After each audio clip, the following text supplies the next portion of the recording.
was visiting the zoo and I thought these were the most interesting photos. These are in black and white, but that's in color, so I think that's a better one to show because I don't know. I just thought this photo was like kind of intriguing. Doesn't it feel ironic to you when you just look at it? Like you could just say, what do you think about this photo? Yes, it's ironic. Why do you think it's ironic? Because they're inside a container.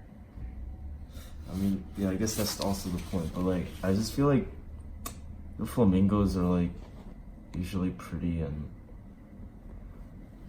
I don't know. It's just like they feel free, right, in the wild, and like they're inside this container that's like also looking pretty dirty.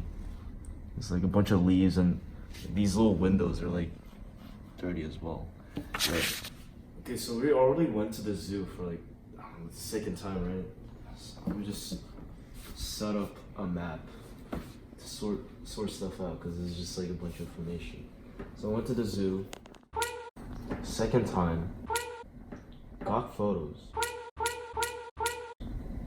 don't know, like 9 to 10.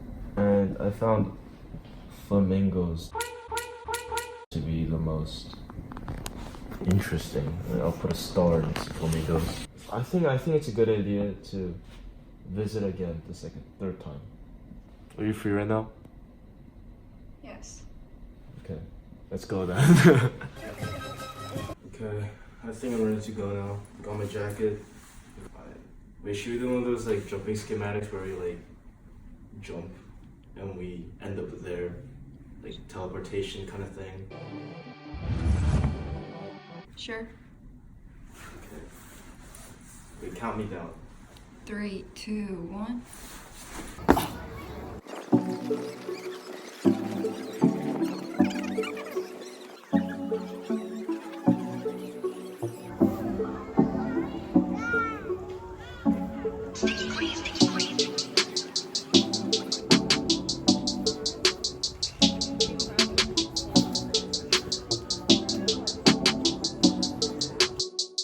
So what's your thought after going to the zoo for the third time? I was able to get the feeling of ugliness and isolation. Pretty much like a limiting factor, I guess. Because I do know that they're like beautiful animals. Yeah, actually, beautiful animals by nature. That's like important. But it made me feel ugly because they were limited. Actually, I think it's a good idea if I go visit the flamingo specialist. Right, I'm on my way to go see the flamingo specialist. Okay, let's go.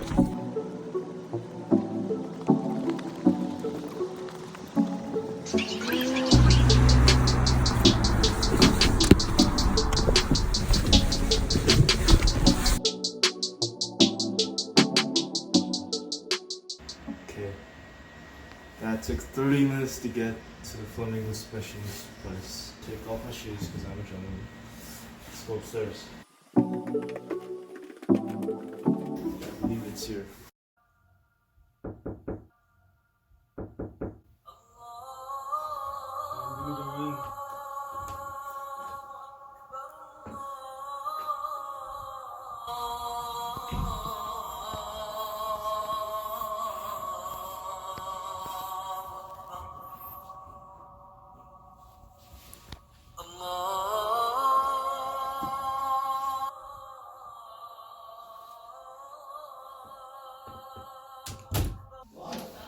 Yo, what are you here for? I heard you're the flamingo specialist. Oh yeah, you came to the right place, bro. I don't think so. I got you.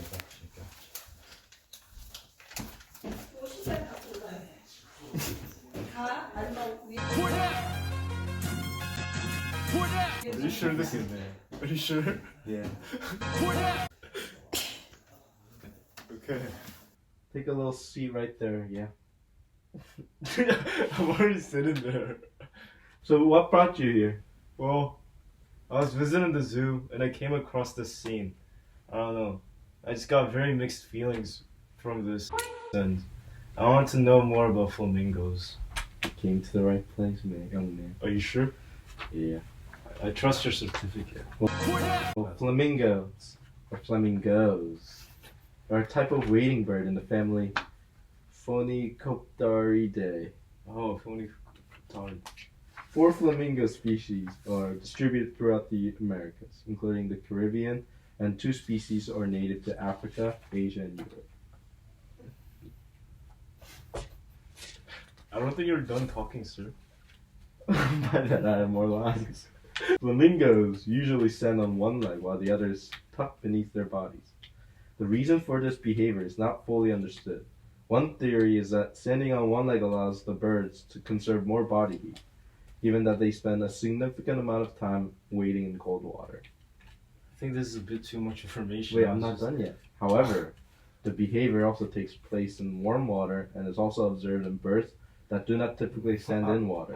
I don't think. An alternative theory is that standing on one leg reduces the energy expenditure for producing muscular effort to stand and balance on one leg. I still think this is a little too much. As well as standing in the water, flamingos may stomp their webbed feet in the Okay. Yeah, I think you can stop. No, but What do flamingos symbolize usually? The flamingo is beautiful in its stature and grace, able to stand on one leg effortlessly, while keeping the other one tucked in to keep its body. Imagine that. How cool is that? They can also symbolize balance. Balance. Love. Love. And yeah, beauty. Beauty? Yes. Beauty? Yes. Flamingos symbolize beauty. Like literally. Look at my dude. Okay, I see that. Look at my dude. Okay, that's a good. But this, I feel like it's only possible when the flamingos are in nature, in their natural habitat, where they're functioning with the nature itself. I feel like flamingos are very similar to that Greek myth. Freedom is key and necessary for flamingos to flaunt their beauty. The brief interview I had with the flamingo specialist was definitely a changing moment for me. It really got me thinking, for sure. If the non-natural lake habitat limited the flamingos to exercise their fullest potentials, what are my own limitations? Even more, what are other people's limitations? What do flamingos symbolize for them, and can they recognize their own limiting factors in life? I think I'm gonna go for interviews while I think of my own limitations. Hi, thanks for accepting the interview. What's your name? Jinyu Kim. What do flamingos symbolize for you? Pink birds. Pink birds. No, like, they can symbolize love. What symbol it has on you? Love. Love? Yeah. Okay. What's like a limitation that you have? What limits you?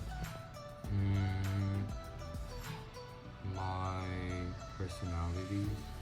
Well, thanks for accepting the interview. What's your name? Jamie, Okay, what do flamingos symbolize for you? peace. Peace? Oh, that's a good one. Okay. Do you have any limitations? My stamina. Your stamina? After asking other people what they thought their limitations were, I was able to come up with my own personal limitations.